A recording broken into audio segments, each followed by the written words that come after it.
देखें, जज्बा तो नजर आएगा क्योंकि वो एक विगर के साथ आई हैं कि पार्टी की तंजीमें नौ करेंगी और पूरे मुल्क में वो दौरे भी करेंगी। 5 साल का हिसाब और फिर 8 महीने का हिसाब। एक्चुअली 5 साल जिस तरह गुजरे उसी तरह ये 8 महीने गुजर रहे हैं, तो अवाम की सतह पर क्या फर्क नजर आया है? हिसाब ये पॉलिटिशियंस एक दूसरे से लेते रहते हैं, लेकिन असल हिसाब लेने वाले तो अवाम हैं कि जब अवाम के पास हुक्मरान जाते हैं, सियासतदान जाते हैं, उस वक्त पता चलता है कि अवाम के ज़हन में क्या है। लेकिन वो वापस आई हैं, यकीनन वो इसीलिए वापस आई हैं क्योंकि 17 जुलाई को जिस तरह पंजाब ने पीटीआई के एमपीएस को जितवाया था, फिर 16 अक्टूबर को इमरान खान खुद 6 हल्कों से जीते थे, तो वो उस सियासी तनाजुर में ये बात कर रही हैं कि जो कुछ इमरान खान की हुकूमत में होता रहा, पहले वो हिसाब दें, क्या कारकर्दगी थी, कितनी रिलीफ मिली, क्या प्रोग्रेस की मुल्क में, और फिर ये जो अप्रैल के बाद मौजूदा हुकूमत है वो इस पे आई हैं। इमरान खान खुद कल जब बात कर रहे थे, उन्होंने इस हुकूमत की कारकर्दगी को शदीद तनकीद का निशाना बनाया।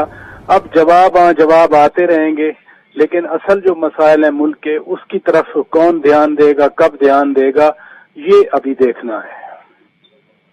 शौकत, जिस तरह से आप देख रहे हैं और आपने डिलीवरी की बात की, गवर्नेंस की बात की, वो तो अवाम को नजर नहीं आती, लेकिन दोनों तरफ से बयानबाजी जरूर होती है, सियासी जमातों की तरफ से, जो अपोजिशन है और हुकूमत है। तो आप समझते हैं कि मौजूदा सूरत हाल में जहां अवाम का भरकस निकल चुका है महंगाई की वजह से, कोई बयानिया, कोई सियासी बयानिया इन सारी चीजों को कवर अप कर सकेगा, और क्या ये लोग अवाम को दोबारा से पुल करने में कामयाब होंगे? देखिए, पाकिस्तान इस वक्त तकसीम का शिकार है। जो जिसके साथ हमदर्दियां रखता है वो उसके पीछे खड़ा है। मसलन यही बात जब इमरान खान की हुकूमत होती थी, लोग कहते थे कि काम नहीं हो रहे, मुल्क में महंगाई का तूफान है, तो पीटीआई के लोग उनके पीछे खड़े रहे। अब मुस्लिम लीग उस वक्त एक मजबूत कुव्वत के तौर पर थी, खास तौर पर जितने बाई इलेक्शन उस वक्त होते रहे, 11 हल्कों में इलेक्शन हुए थे, तकरीबन वो नून लीग ने ही जीते थे 10 का समेत। लिहाजा जो डिवीजन है वो न सिर्फ लीडरशिप की हद तक है, बल्कि वो डिवीजन मुल्क में तकसीम जो सूरत हाल है वो अवामी सतह तक पर भी पहुंची हुई है। बयानियां जो भी हो, लेकिन असूलन तो काम ये होना चाहिए कि मुल्क में एक इत्तफाक राय पैदा हो, मिल के बैठें।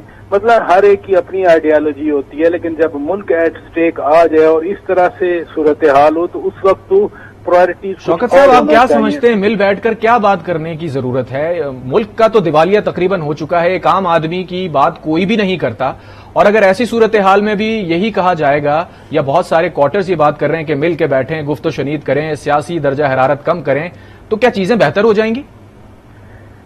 देखें, जब आप दुनिया को ये दिखाएंगे कि हम तकसीम हैं, जब किसी इन्वेस्टर को, किसी सरमायाकार को ये पता चलेगा कि कल आने वाले हालात पाकिस्तान के गैर यकीनी की शिकार हैं, तो फिर तो कोई भी नहीं आएगा।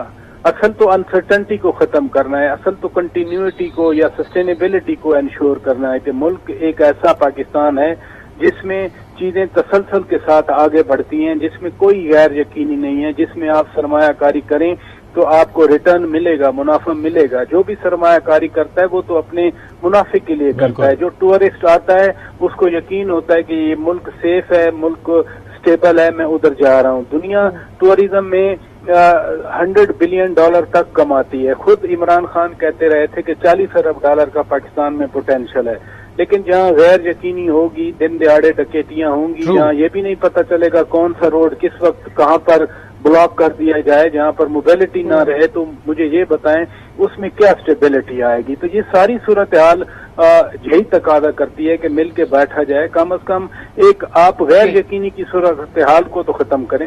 गैर यकीनी जो सूरत हाल है उसको खत्म होना चाहिए। हम